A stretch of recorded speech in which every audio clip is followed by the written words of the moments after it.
Hay que salir a votar para elegir una buena Suprema Corte de Justicia de la Nación.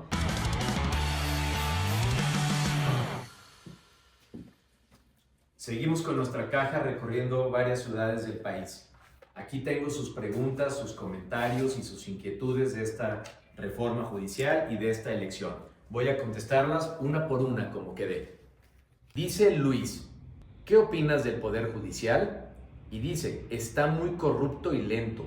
Expeditar la justicia cuesta, empezando desde los MP y los agentes del Poder Judicial. Efectivamente, Luis, lo entiendes muy bien. El origen de muchos problemas en materia penal viene de parte de las fiscalías, lo que tú llamas ministerios públicos, hoy fiscales. Ahí depende del Ejecutivo dotarles de más presupuesto, pero depende de los tribunales y la Suprema Corte de Justicia de la Nación dotarles de criterios jurídicos para normar su actuar. Dice Karina, ¿qué opinas del Poder Judicial? Le falta una transformación completa. Pues, ¿qué crees? Ya se dio esa transformación ahora a partir de la reforma al Poder Judicial. Por eso es que debemos aprovechar este momento histórico para ir a votar y no dejar que esta oportunidad se convierta en una repetición del pasado. Dice Superman, así dice su usuario, yo no lo puse así. ¿Podrá ser justo a pesar de mi México como está? De eso se trata, Superman. Y aprovecho tu nombre. Hay que aprovechar esta oportunidad histórica y heroica casi. Hay que salir a votar para elegir una buena Suprema Corte de Justicia de la Nación que pueda hacer esa labor histórica y heroica. Nos dice Sandra, ¿qué cambio se verá respecto a juicios civiles, familiares, penales y mercantiles? Bueno, la Suprema Corte de Justicia de la Nación resuelve los juicios en esas materias en última instancia. Pero es muy importante lo que diga la Corte, pues los criterios que emita precisamente en esas materias son obligatorios para el resto de los tribunales en todo el país. De ahí que buenas resoluciones de la Corte irremediablemente harán un eco en la justicia local. Nos dice Norma Alicia que no se sentencia a una persona hasta juntar las pruebas necesarias. Efectivamente, el debido proceso legal obliga a que exista una serie de pruebas para poder condenar a una persona. Recuerda que también existe el principio de presunción de inocencia, lo cual robustece esto. Es decir, si no hay pruebas no se puede condenar a una persona.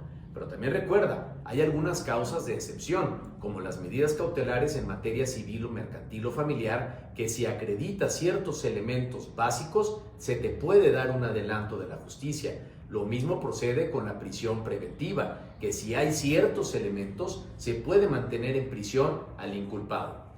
Nos dice Pacoraje. Así dice y me gusta el nombre, porque hay que tener coraje, sobre todo en este proceso electoral. Quiero justicia social y popular, no nepotismo, no acuerdos en lo obscurito. Precisamente, esa es la razón de existir de la reforma judicial y solo si hay una adecuada elección de ministros y ministras, se logrará esto. De lo contrario, volveremos a lo mismo. Nos dice Rebeca, ¿qué es lo que harás de ser magistrado? Bueno, en realidad no estoy aspirando a ser magistrado, sino ministro de la Corte. Voy por la grande. ¿Qué haré?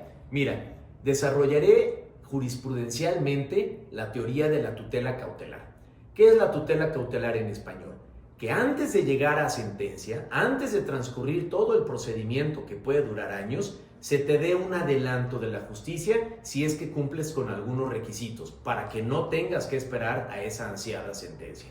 Ahora, dictaré sentencias de fondo que además de resolver el conflicto entre las partes, tiendan lineamientos para casos futuros similares que nos ahorren todo ese proceso y no tengan la necesidad de llegar a la Corte. ¿Qué más?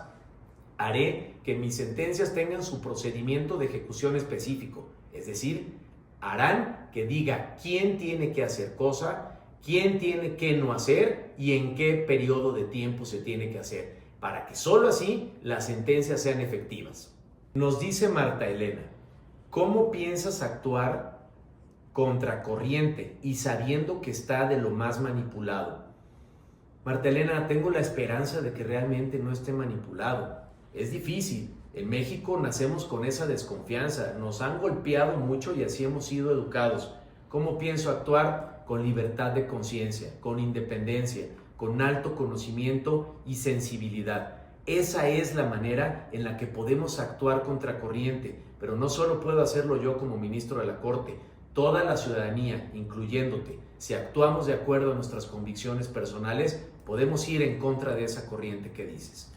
Nos dice Héctor, es tiempo de cambios y no más corrupción. Efectivamente, Héctor, coincido contigo.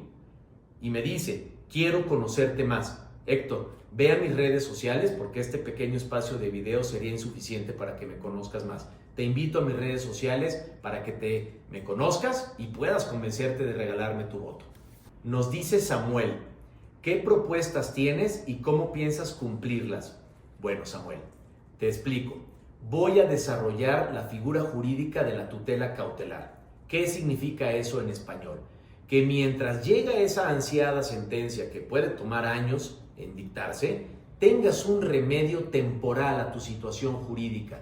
Es decir, que si cumples con ciertos requisitos que den la apariencia de que tienes un buen derecho y que por tanto vas a obtener una sentencia favorable, un juez pueda darte un pequeño adelanto, un remedio. Ahora, segundo, pienso dictar sentencias que resuelvan las controversias entre las partes, pero que también den lineamientos para casos similares en lo futuro, para que no tengas que recorrer todo el Poder Judicial hasta la Suprema Corte de Justicia y ya haya un criterio que cualquier juez pueda adoptar para resolver tu caso rápidamente. También, una de mis propuestas más importantes es que mis sentencias como ministro contendrán su procedimiento de ejecución en concreto. Dirán qué debe hacer cada quien, qué no debe hacer cada quien y en qué tiempo debe de hacerse. Dice Heriberto, ¿cómo llegaste a tu puesto? Bueno, Heriberto, en realidad todavía no tengo ningún puesto. Yo soy un litigante, yo trabajo en la iniciativa privada y he defendido a muchos clientes durante mis 26 años de experiencia. He defendido a particulares contra particulares y a particulares frente a actos de la autoridad. Pretendo ocupar un puesto público de ministro de la Suprema Corte de Justicia de la Nación y solo puedo llegar a él a través de tu voto. Nos dice Aileen, ¿cómo se evalúa el desempeño de jueces y magistrados? Ahora, a partir de la reforma judicial, se estableció un tribunal de disciplina que precisamente tiene esa función. Tiene la función de vigilar el actuar de los jueces, juezas, magistrados, magistradas. No tiene competencia sobre la Suprema Corte de Justicia de la Nación, pero esta está expuesta al público. Tú puedes ver las sesiones de la Corte cada semana que sesione. ¿Quién será el mejor juez para los jueces? La ciudadanía. Nos dice Germán, ¿estás dispuesto a acabar con la corrupción? Germán, la Suprema Corte de Justicia de la Nación no puede como tal establecer programas para combatir la corrupción. No es esa su función. Corresponde al legislativo dictar leyes en contra de la corrupción y corresponde al Poder Ejecutivo instruir a sus fiscalías o hacer otro tipo de programas para combatir la corrupción. ¿Qué puede hacer la Suprema Corte de Justicia de la Nación? A través de sus sentencias, condenar los actos de corrupción o destruir los actos de corrupción. Ese es el poder que tiene la Suprema Corte de Justicia de la Nación. Construir o destruir lo que sea contradictorio a los derechos humanos. Nos dice Luis que el Poder Judicial está muy corrupto y lento, que se debe expeditar la justicia, pero que esto cuesta, empezando desde los ministerios públicos y agentes del Poder Judicial. Luis, ¿qué te puedo decir? Es cierto, hay corrupción y hay lentitud.